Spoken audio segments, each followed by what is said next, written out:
पसीना पसीना है गए, हांफने।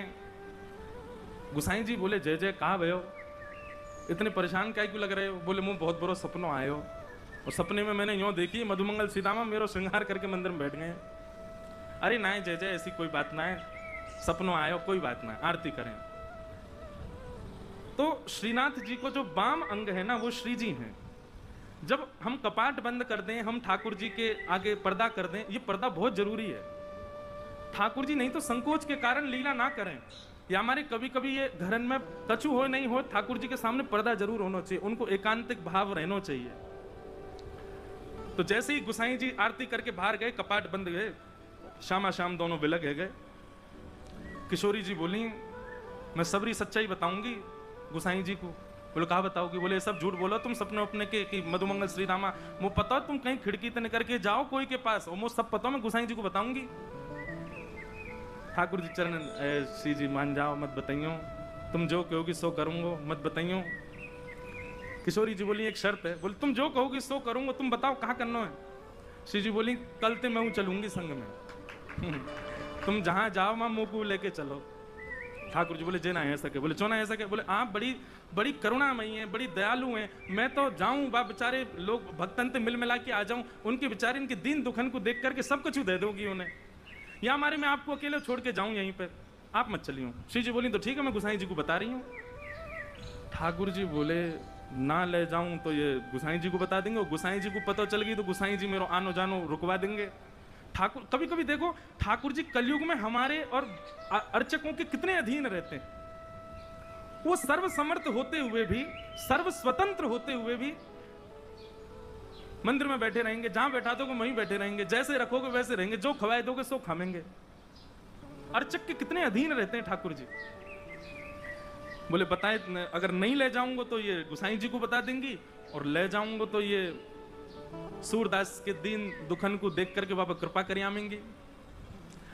अच्छा ठाकुर जी कृपा करवे से रुके। देखो हम श्री जी वाले ज्यादा हैं, पर कभी कभी दया आ जाए लाला पे, इतने वो बेचारे वो ना है कि सब जगह श्री जी को ही हम लोग बहुत ज्यादा, ठीक है श्री जी को यश तो है ही है, पर लाला वो इतना तो बेचारो ऐसा ना है निष्ठुर, हम इतना बता दें कि ठाकुर जी तो ऐसे हैं, श्री जी हमारी बड़ी दयालु करुणामयी। लाला भी करुणा में है, लेकिन लाला ने एक विचार करे, वो यूं सोचें कि भैया अगर मैंने कोई पर बहुत अनुग्रह कर दियो और अनुग्रह करके कृपा करके सर्व समर्थवान बना दियो, तो सर्व समर्थ है कि मुंह को भूल जाएगो, भजन नहीं करेगो। व्यक्ति भजन कब कर रहे हो? जब सर्व समर्थ नहीं है। ठाकुर जी के मैं सूरदास को नेत्र दे दूं तो सूरदास के भाव में ऐसा लगेगा जैसे खीर में नमक पड़ गई हो।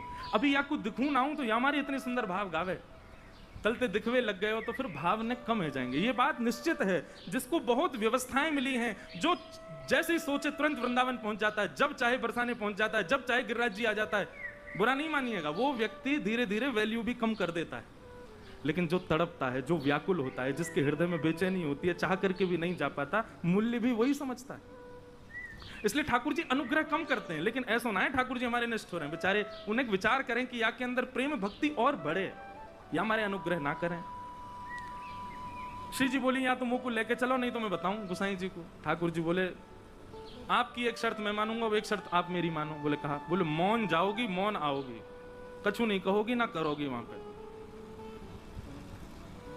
श्री जी बोली ठीक है, कछु ना करूंगी। ठाकुर जी बोले मैं विश्वास ना है रो, आप पे मुझे भरोसा ही ना है, नेक बाहर जामेंगी देखते ही ऐसी पिघल जामे। बोले ना मैं बिल्कुल ऐसे रहूंगी आपकी जैसी, जैसी जाऊंगी वैसी आ जाऊंगी। ठाकुर जी बोले ठीक है।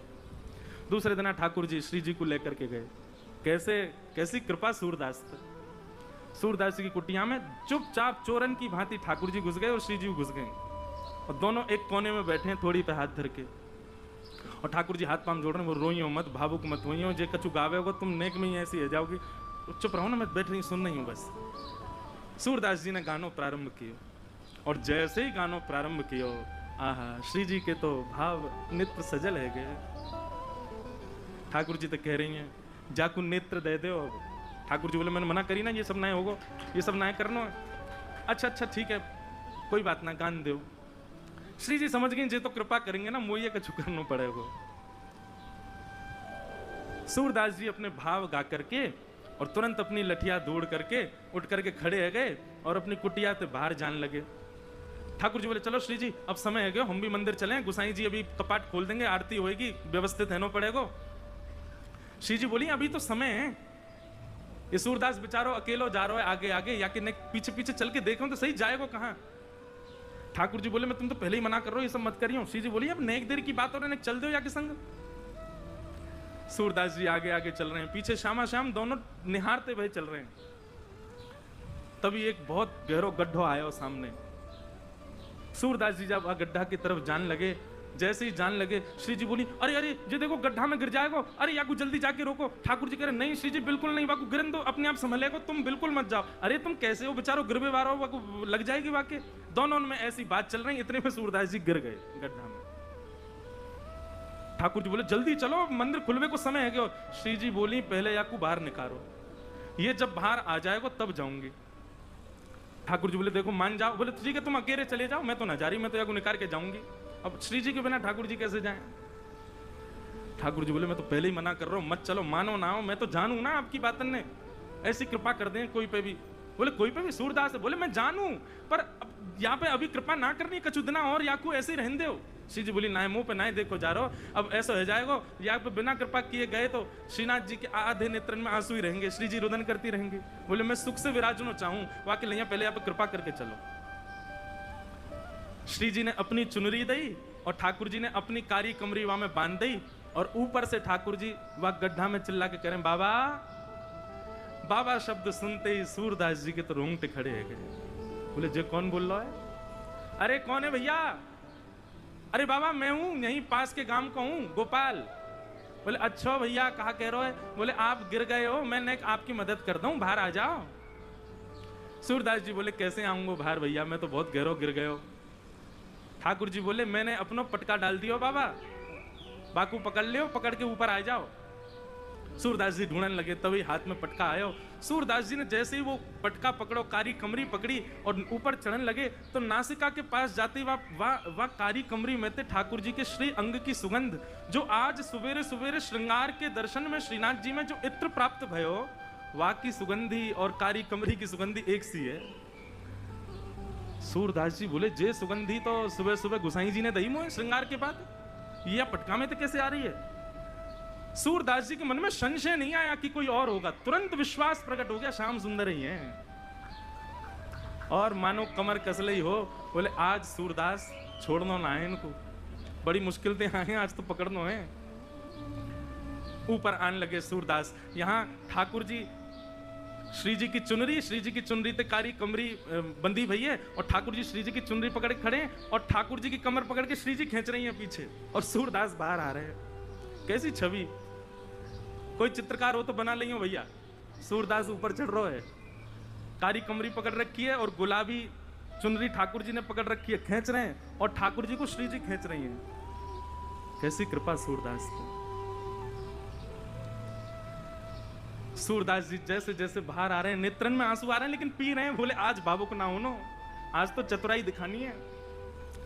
और जैसे ही महाराज सूरदास जी निकल के बाहर आए, जानबूझ के सूरदास जी ने ऐसा नाटक किया कि मानो गिर गए हों, और जोरते आगे की तरफ गिरवे को भय। ठाकुर जी तो पीछे हट गए, श्री जी वहीं रह गई, जो श्री जी के चरणन में जाके गिरे, सोई चरण पकड़ लिए सूरदास जी ने। अब सूरदास जी के हाथ में जैसे श्री जी के चरण आए, ठाकुर जी ने श्री जी को हाथ पकड़ो, जोड़ते बोले पीछे हटो। अब पीछे श्री जी हटी तो श्री जी के पावन को नूपुर सूरदास जी के हाथ में रह गए। सूरदास जी ने चुपचाप छुपाए के यहीं दल लियो। ठाकुर जी बोले श्री जी जल्दी चलो, मंदिर खुलवा रहो, गुसाई जी अभी मंदिर खोल देंगे। श्री जी चलन लगी तो बोली जय जय, मेरे एक नूपुर की ध्वनि ना आ रही, कहीं गिर को दिखे। ठाकुर जी बोले दूसरा दिलवाए दूंगा, अब चलो जल्दी। श्री जी बोली ना मुंह को तो वही चाहिए। ठाकुर जी बोले यही मारे ना लेके आ रहा हूं आपको, अब कहां गिर गए हो? वो पीछे मुड़ के देखी तो सूरदास जी वह नूपुर को ऐसे कान से लगाए करके वह की ध्वनि सुन रहे हैं, देख तो सके ना है, वह की कोमलता को अनुभव कर रहे हैं। श्री जी बोली देख वह बाबा के पास में जय जय, वहीं चलो। ठाकुर जी बोले अब यहीं पर रहने दो, मैं दूसरी दिलाई दूंगा तुम्हें, अब चलो जल्दी, मंदिर में खुल जाएगा नहीं तो। बोले ना मुंह को तो यही चाहिए। बाबा हाँ रे भैया कौन है? बोले मैं ही हूं गोपाल, अब ही जाने आपको बाहर निकालो। अच्छा भैया कहे कहा बात है? बोल बाबा मेरे संग मेरी सखी आई, बाको नूपुर गिर गयो, आपने दल लियो अपने पास, बाकू दे दो। सूरदास जी बोले जे नूपुर? बोले हम बे। बोले जे तो बाको है जो मेरे मुंह को निकारवे आयो का। बोले बाबा मैं वही तो हूँ। बोले मोहे का पता भैया तू वही है। मुंह दिखाई तो देवे ना है। अरे बाबा मान जा, जे हमारो ही नूपुर है। बोले अच्छा तेरी सखी के पास एक नूपुर होगा, एक नूपुर तो मेरे पास है। सखी ने आगे आए करके अपने दूसरे पाम के नूपुर की पहचान मुंह को कराए दे, मैं छू करके देख लूंगा कि हाँ जो वही नूपुर है तो दूसरे पाम में पहनाए दूंगा, और नहीं तो भैया मैंने कहीं तोय दे दिया और असली या को हकदार आयो और बाने आके मुंह से कही तो मैं तो बड़ी विडंबना में फंस जाऊंगा, मुझे तो पता ना है असली कौन है। ठाकुर जी बोले श्री जी जे बहुत चतुराई कर रहा है, या को पता चल गई है कि आप ही श्री जी हो और ये दूसरा पाम पकड़ लेगा आपको। श्री जी बोली पकड़े तो पकड़न दो, लेकिन आज ये नूपुर लेके ही जाऊंगी।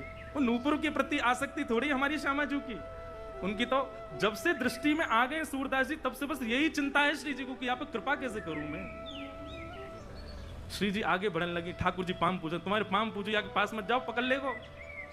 श्री जी चलते जा रही हैं, लो बाबा दूसरे पाम के नूपुर की पहचान कर लो। सूरदास जी ने दूसरे पाम को स्पर्श किया, बांधी भाई नूपुर हाथ से छुई, नेत्रन से आंसू बहन रहे हैं। लाली अपनो पहलो पाम आगे कर दे मैं पहना दूं। श्री जी ने पाम आगे कियो। सूरदास जी जैसे ही नूपुर बांधन लगे, नूपुर बांधते ही सूरदास जी ने तो ऐसे अंक में श्री जी के दोनों चरण पकड़ लिए। बोले अब नहीं जान दूंगा, अब तो कृपा करो मुंह पे, कृपा करो तभी जान दूंगा। यहाँ ठाकुर जी खींच रहे हैं श्री जी को, लेकिन श्री जी कस के पकड़ ली सूरदास जी ने। अरे बाबा छोड़ दे। बोले आज नहीं छोड़ूंगा, बड़े दिनान में हाथ आए हो। 84 लाखन में घुमाए घुमाए करके जैसे तैसे तो सूरदास बनाऊं, जैसे तैसे गिरिराज जी आके अटकाऊं, जैसे तैसे श्री वल्लभाचार्य जी की मुकु दीक्षा प्राप्त भई है। अब नहीं छोड़ूंगा, अब तो जय जय कृपा करो। बोले कहाँ कृपा करें। बोले मैंने जीवन में आपसे कछु नहीं मांगो, लेकिन आज मांग रहा हूं। ये दो चक्षु, इनकी कभी मुझको अभाव को अनुभव ना भयो कि आपने मुझको क्यों ना दिए। बहुत कृपा ठाकुर जी जो आपने ना दिए, लेकिन आज पहली बार ऐसा लग रहा है काश मुंह पे नेत्र होते तो मैं दोनों युगल के दर्शन कर लेता। सूरदास जी ने तो कही है, श्री जी ने तो इतने अपने हाथ धर दिए। बोले बाबा आंख खोल लो। ठाकुर जी कह रहे हैं कि मुझे पूछ तो ले करो। किशोरी जी कह रही है पूछो पूछो वारो काम ना है, सब होन दो। बाबा आंख खोलो। सूरदास जी ने अपने जीवन में पहले बार कमल जैसे, बिल्कुल ठाकुर जी जैसे नेत्र प्रदान कर दिए सूरदास जी को। जैसे ही नेत्र खोल करके देखो, आहा नव दुल्हे ब्रजराज सांवरो, दुल्हन राधा गोरी, बसो मोरे नैनन में यह जोरी, बसो मोरे नैनन में यह जो। यही गिरिराज जी की तलहटी में दोनों युगल खड़े हैं, एक दूसरे के गले में गलवैयां डाले और सूरदास जी दर्शन कर रहे हैं। सूरदास जी पे बड़ो अनुग्रह किया ठाकुर जी ने, और अनुग्रह करने के बाद दोनों उनकी खूब रज रज के दर्शन किए। सूरदास जी दोनों जैसी जान लगे। सूरदास जी बोले जय जय अब एक कृपा करो। बोले कहा ये जो दो नेत्र आपने मुझ को प्रदान किए ना, इनसे मैंने आपके दर्शन कर लिए, अब ये नेत्र मुंह से वापस ले लो, अब मुंह को फिर से आंधरो बनाए दो। क्यों? बोले अब आप दो बस गए, बस आप दो मेरे चित्त में विराजे रहो, बाकी अब संसार में मुंह को कोई और को नहीं देखना, फिर से मुंह को अंधो कर दो। बोलो भक्त वत्सल भगवान की। ऐसी हमारी श्यामा जू। तो ये भाव क्यों कहा जा रहा है? यही गिरिराज जी की तलहटी में ही ठाकुर जी ने, ये प्रमाण स्थली है, यहां प्रमाण है कि ठाकुर जी अपने वैष्णवन पर कृपा करवे के काजे आए हैं। चलो सूरदास जी के लिए तो आप सोच लो कि बहुत प्राचीन घटना है, पर हमारे श्री पंडित श्री गया प्रसाद जी महाराज, वे तो अभी के यहां के उपासक रहे। हमारे बाबू बाबा महाराज अभी आए, उनने भी खूब सेवा करी पंडित जी महाराज की। उनकी तो गोद में साक्षात श्यामा श्याम क्रीड़ा करते, अभी 20-30 वर्ष पहले की घटना में भी ठाकुर जी लीला करते उनके साथ। तो ये गिरिराज जी, ये गोवर्धन जो हैं, ये प्रमाण स्थली है। मोहे भरोसो श्री गिरिराज को, मोहे भरोसो श्री गिरिराज को, श्री गोवर्धन नाथ की।